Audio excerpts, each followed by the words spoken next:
Capítulo 13. A disciplina da celebração. O cristão deveria ser um aleluia da cabeça aos pés. Agostinho de Hipona. A celebração está no âmago do caminho de Cristo. Ele entrou no mundo com um toque de intenso júbilo. Estou lhe trazendo boas novas de alegria que são para todo o povo, exclamou o anjo. Lucas 2:10. Ele saiu deste mundo deixando sua alegria como herança para os discípulos. Tenho-lhes dito estas palavras para que a minha alegria esteja em vocês e a alegria de vocês seja completa. João 15:11. André Trocmé, autor de Jesus Christ et la Révolution non violence. Jesus Cristo é a revolução sem violência.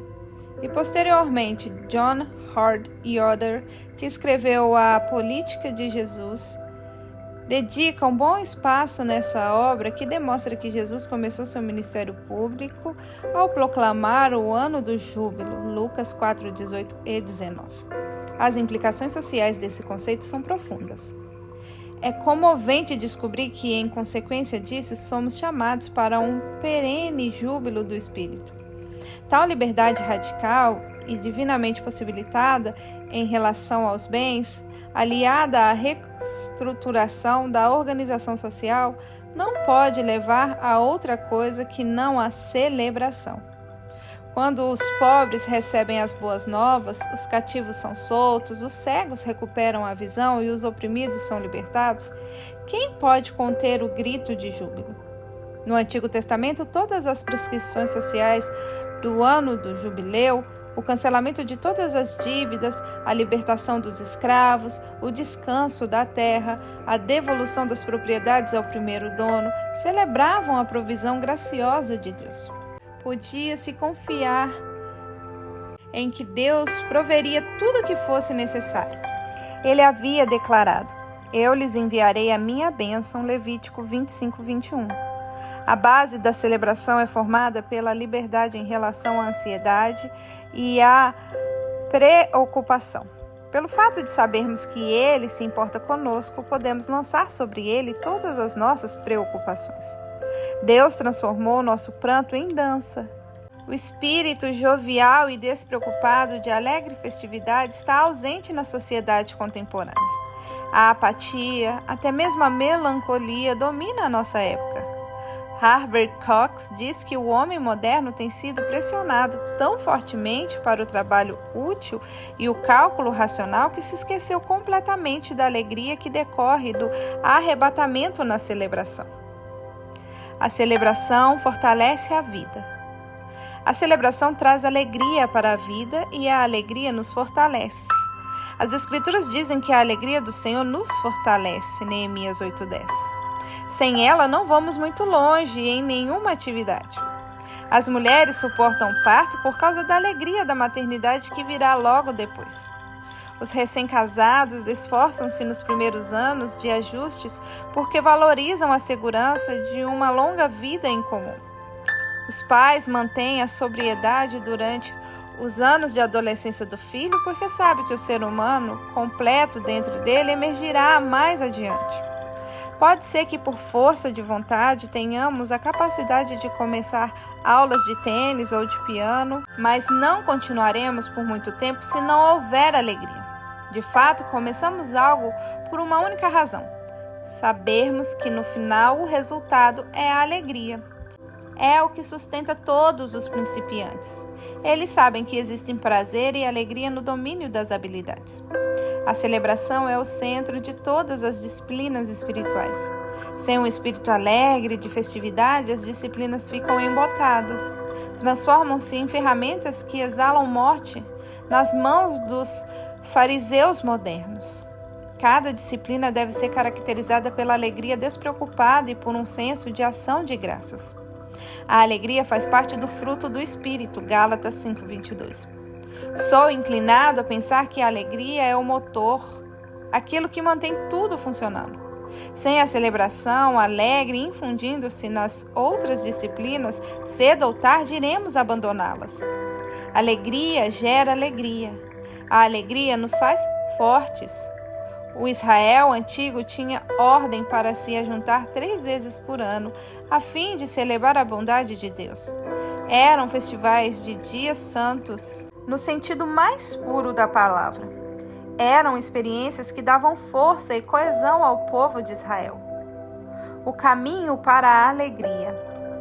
Apenas uma coisa produzirá alegria genuína na vida espiritual: a obediência.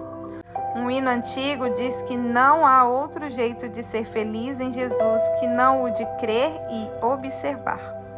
O compositor recebeu inspiração do próprio Mestre, pois Jesus nos diz que não há bênção como a de obediência.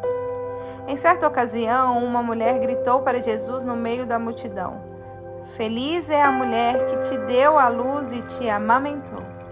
Jesus respondeu: "Antes, felizes são aqueles que ouvem a palavra de Deus e lhes obedecem."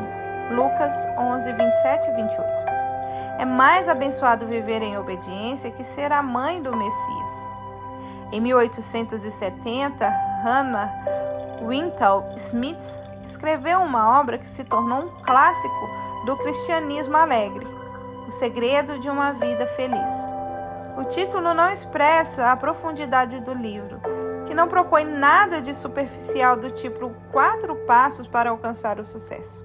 A autora define em minúcias a forma de vida plena e abundante que está escondida em Deus e descreve em detalhes as dificuldades deste caminho. Por fim, relaciona os frutos da vida vivida inteiramente nas mãos de Deus. Qual o segredo do cristão para ter uma vida feliz? A melhor exposição está no capítulo intitulado A Alegria da Obediência. A alegria surge mediante a obediência a Cristo e a consequência da obediência a Ele. Sem a obediência, a alegria é oca e artificial. Para trazer a celebração à tona, a obediência precisa entremear-se no tecido comum da vida diária. Do contrário, a celebração será como o metal que soa. Por exemplo, a maneira de viver de alguns cristãos possibilita qualquer tipo de felicidade no âmbito doméstico, mas depois vão para a igreja, cantam hinos e oram no Espírito, esperando que Deus, de alguma maneira, lhes infunda alegria ao encerramento da jornada diária. Estão à procura de algum tipo de transfusão celestial que passe ao largo da tragédia do cotidiano e lhes dê alegria. O desejo de Deus, porém, é transformar a tragédia, não a evitar. É preciso entender que Deus pode infundir alegria em nós, mesmo quando estamos amargurados e com o coração endurecido. Mas tal situação é excepcional. O modo costumeiro de Deus conceder a alegria é redimindo e santificando as junções da vida humana. Quando os membros de uma família se enchem de amor, compaixão e espírito de serviço mútuo, essa família tem motivos para celebrar. Há uma nota triste naqueles que correm de uma igreja a outra tentando receber uma injeção de alegria do Senhor. Não é cantando certo tipo de música que se encontra a alegria, nem se ajuntando a determinado grupo, nem mesmo exercitando os dons do Espírito. Independentemente de quão positivos possam ser, a alegria está na obediência. Quando o poder que reside em Jesus alcançar nosso trabalho e nosso lazer e os redimir, haverá alegria onde um dia houve pranto. Negligenciar essa verdade é não entender o significado da encarnação. Foi por esse motivo que tratei da celebração na parte final deste estudo. A alegria é consequência de bom funcionamento das disciplinas espirituais. Deus produz transformação em nossa vida por meio das disciplinas. Não conheceremos a alegria genuína enquanto não houver uma obra transformadora em nosso interior. Muitos querem herdar a alegria cedo demais. Tentam empurrá-la à força para dentro das pessoas, quando na realidade nada acontece na vida delas. Deus não invade as experiências rotineiras da existência diária. A celebração surge quando o risco comum à vida são reparados. É fundamental evitar o tipo de celebração que na verdade não celebra nada. Pior ainda é fingir estar celebrando quando não estamos no espírito da celebração. Os filhos observam quando damos graças pela comida e em seguida passamos a reclamar dela. Bênçãos que não são bênçãos. Um dos procedimentos mais destrutivos contra os filhos é forçá-los a ser agradecidos quando não estão agradecidos. Fingir uma áurea de celebração porá em contradição o espírito dentro de nós. O ensino popular nos dias de hoje diz que devemos louvar a Deus pelas dificuldades que atingem nossa vida, afirmando que um grande poder transformador entra em operação quando louvamos a Deus dessa maneira. Em seu melhor aspecto, esse ensino nos dá coragem para fazer, pelos olhos da fé, um ligeiro exame da estrada a fim de ver o que acontecerá. Isso confirma no coração a segurança alegre de que Deus tem o controle de todas as coisas, operando nelas para o bem daqueles que o amam. Em seu pior aspecto, esse ensino nega que a maldade é abjeta e acredita as tragédias mais horrendas à vontade de Deus. As Escrituras ordenam que vivamos em espírito de ação de graças em meio a todas as situações, mas não ordena que celebremos na presença do mal. O espírito da celebração despreocupada. É para isso que o apóstolo Paulo nos convida. Alegrar-se sempre no Senhor. Novamente lhe direi, alegre-se, Filipenses 4:4. Mas como vamos nos alegrar? Paulo continua, não andem ansiosos por coisa alguma. Outras versões diz, não se preocupem com nada. Esse é o lado negativo do júbilo. O lado positivo é, em tudo, pela oração e súplica e com ação de graça, apresentem seus pedidos a Deus. O resultado? A paz de Deus que excede todo o entendimento guardará o coração e a mente de vocês em Cristo Jesus. Paulo ensina-nos como viver alegre o tempo todo e seu primeiro conselho é não ficarmos cheios de cuidados, por nada. Jesus naturalmente dá o mesmo conselho. Não se preocupem com sua vida própria, quanto ao que comer ou beber, nem com seu próprio corpo, quanto ao que vestir. Mateus 6:25. A mesma palavra é usada nas duas passagens que traduzimos por ansioso ou cauteloso. Os cristãos são chamados a libertar-se da cautela. Mas achamos estranho esse procedimento. Fomos treinados desde os 2 anos de idade a tomar cuidado com tudo. Gritamos cuidado para os nossos filhos enquanto corre para o ônibus escolar. Ou seja, que fiquem cheios de cuidado. Não alcançaremos o espírito de celebração enquanto não aprendemos a deixar de lado a preocupação com as coisas. Jamais teremos a indiferença despreocupada em relação às coisas enquanto não confiarmos em Deus. É por isso que o jubileu era uma celebração tão crucial no Antigo Testamento. Ninguém o ousaria celebrar a menos que tivesse uma confiança profunda na capacidade de Deus em atender às necessidades. Quando confiamos em Deus, ficamos livres para depender inteiramente dele, quanto à provisão de que necessitamos. Pelas orações e súplicas e com ação de graças, apresente seus pedidos a Deus. A oração é o meio pelo qual movemos o braço de Deus. Assim podemos viver num espírito de celebração despreocupada. No entanto, Paulo não encerra a questão aqui. Em si mesmo, as orações e a confiança não são suficientes para nos trazer alegria. O apóstolo acrescenta que devemos concentrar-nos em tudo que seja verdadeiro, nobre, correto, puro, amável e de boa fama. Filipenses 4:8. Deus estabeleceu uma ordem na criação, a qual oferece muitas coisas proveitosas e excelentes. Naturalmente, seremos felizes se a buscarmos. É o caminho estabelecido por Deus para a alegria. Se acharmos que vamos encontrar a alegria orando e cantando salmos, ficaremos desiludidos. Se, todavia, preenchermos a vida com coisas boas e simples, agradecendo constantemente a Deus por elas, viveremos alegres. E quanto aos problemas? Quando nos determinamos a repousar nas coisas excelentes que a vida oferece, elas acabarão engolindo nossos problemas. A decisão de voltar a mente para as coisas mais elevadas da vida é um ato de vontade. É por isso que a celebração é uma disciplina. Não é algo desejado sobre nós. É o resultado de se optar conscientemente por uma forma de viver e de pensar. Se fizermos essa escolha, a cura e a redenção que estão em Cristo penetrarão os acessos mais íntimos de nossa vida e de nossos relacionamentos.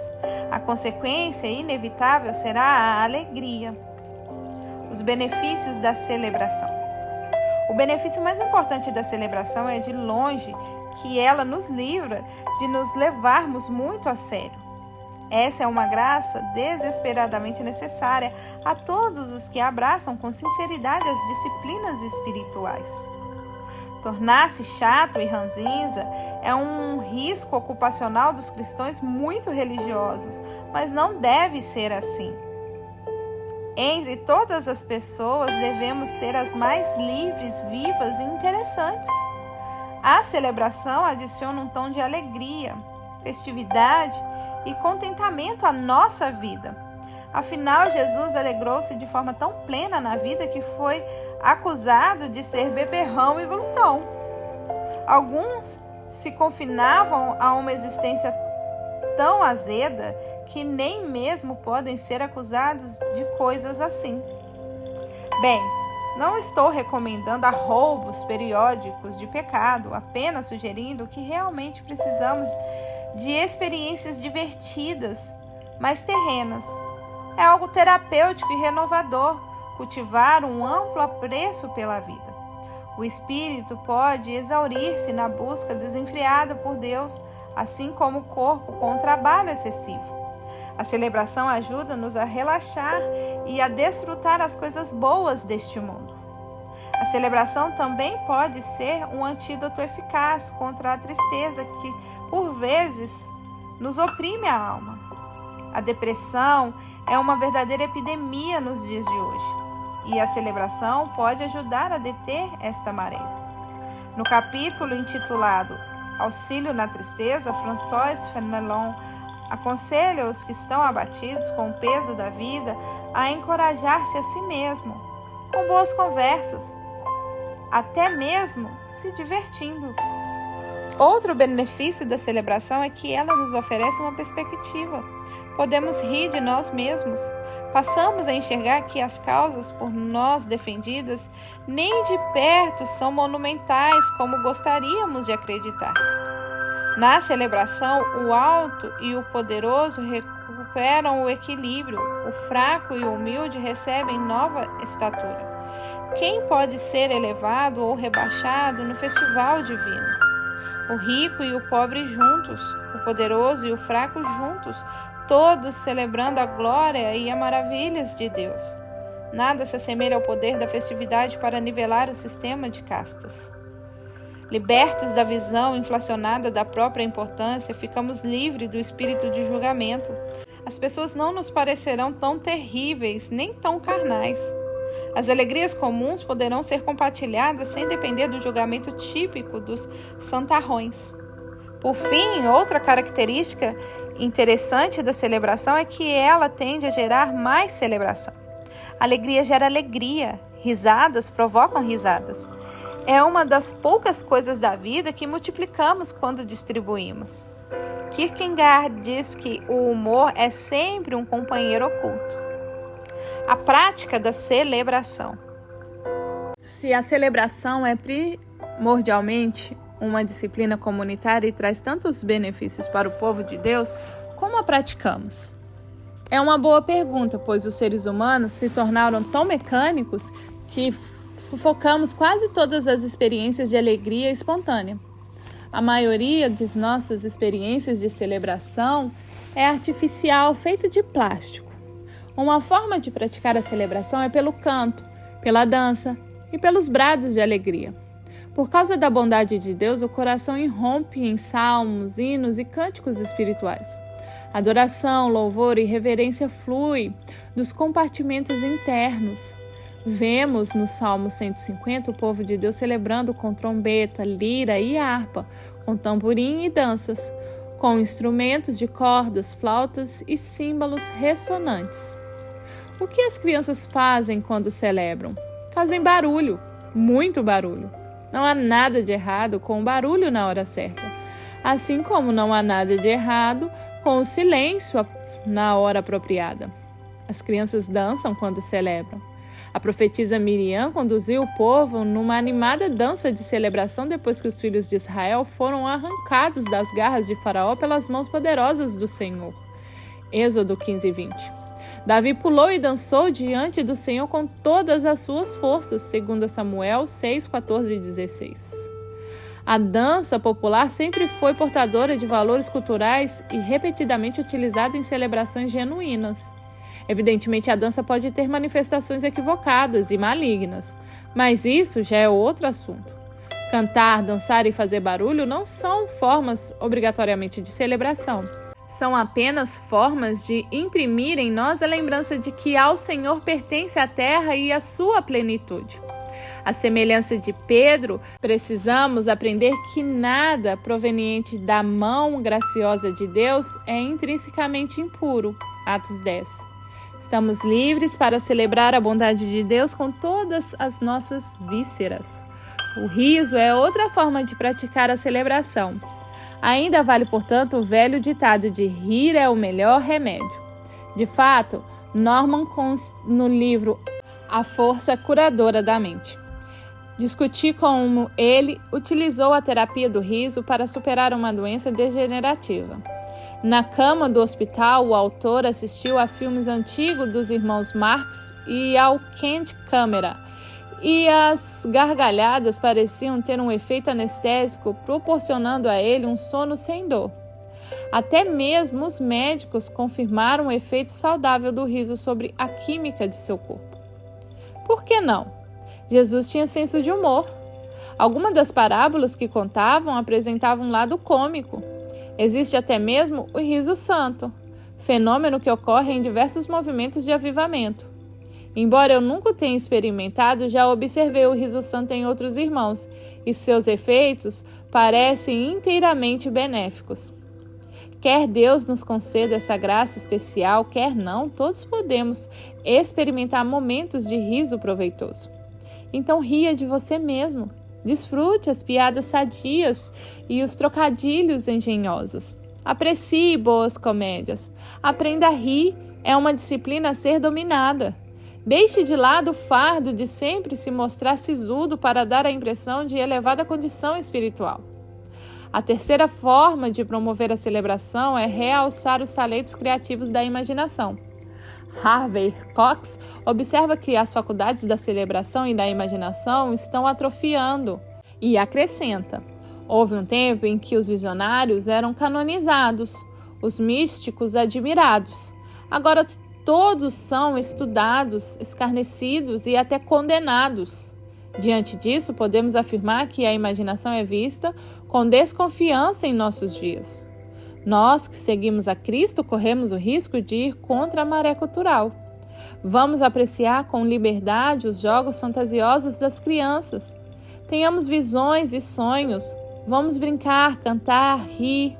A imaginação pode soltar uma torrente de ideias criativas e isso pode ser divertido. Só os inseguros em relação à própria maturidade temerão essa forma tão aprazível de celebração. Apreciemos também a criatividade das outras pessoas. Os que fazem esculturas, pinturas, peças de teatro e música são para nós uma dádiva preciosa. Podemos organizar exposições e apresentações para exibir suas obras. Podemos cantar a música deles em reuniões informais e em concertos. Podemos organizar produções dramáticas das obras de nossos amigos. Podemos programar uma apresentação com os talentos da família ou expor as pinturas que as crianças fazem na escola. Por que não? É bem divertido e desenvolve relacionamentos. Outra coisa que podemos fazer é transformar os eventos familiares em momentos de celebração e de ação de graças. Isso é particularmente válido para os diversos ritos de passagem de nossa cultura, como nascimento, formatura, casamento e aniversários.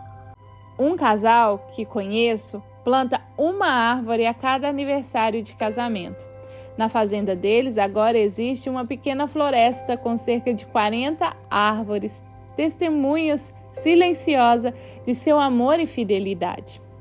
Também podemos celebrar eventos menores, mas igualmente importantes, como a conclusão de um projeto importante, um emprego, uma promoção. Além disso, por que não formar rituais periódicos de celebração que não estejam vinculados a eventos especiais?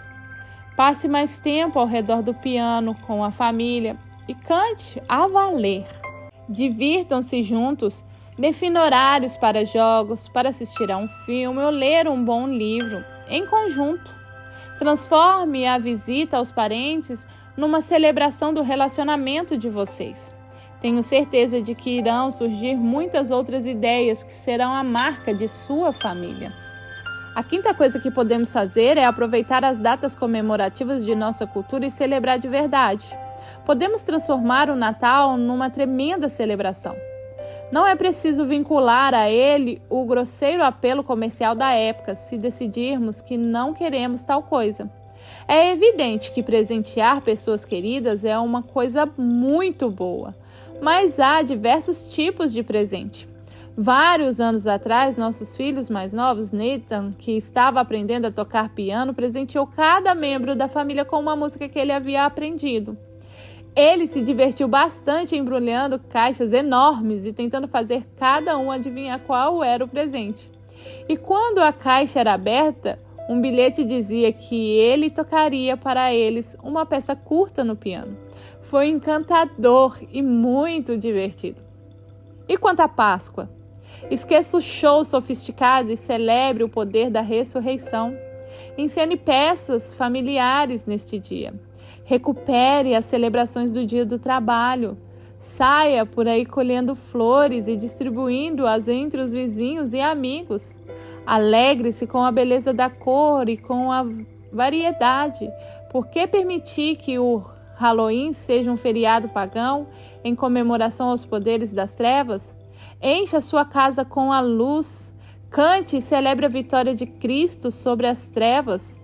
Deixe os filhos e os adultos se familiarizarem de personagens bíblicos ou dos santos que viveram ao longo dos séculos.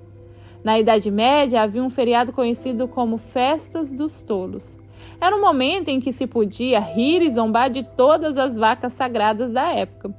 O clérigo de menor projeção imitavam e ridicularizavam seus superiores. Os líderes políticos eram satirizados e é possível fazer isso sem o deboche excessivo que normalmente acompanha tais festividades. Mas realmente precisamos de ocasiões nas quais possamos rir de nós mesmos. Em vez de criticar os costumes sociais de nossa época, podemos fazer melhor, encontrar formas de rir deles.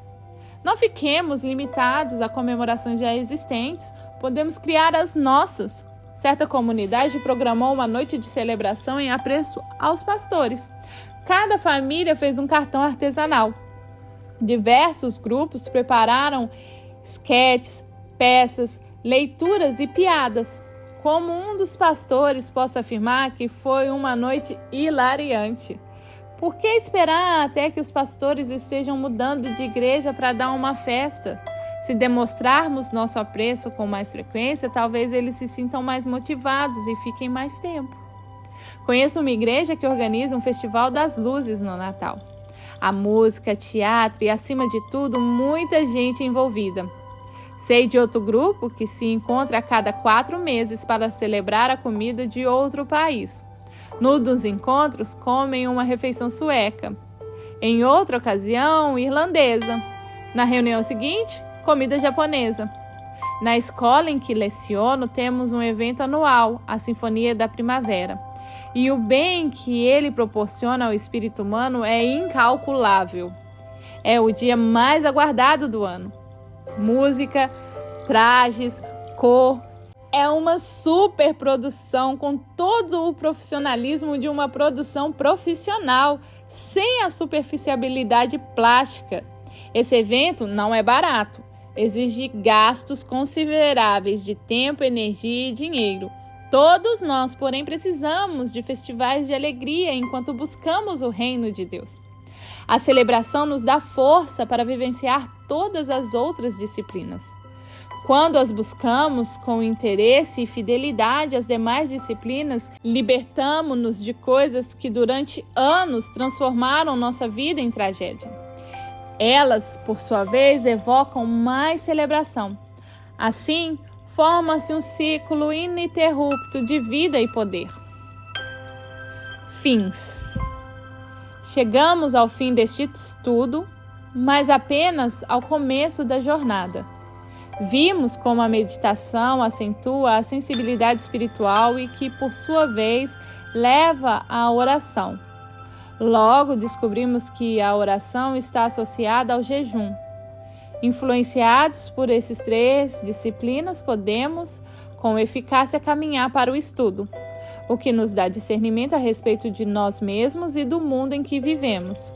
Por meio da simplicidade, vivemos de maneira íntegra em comunidade.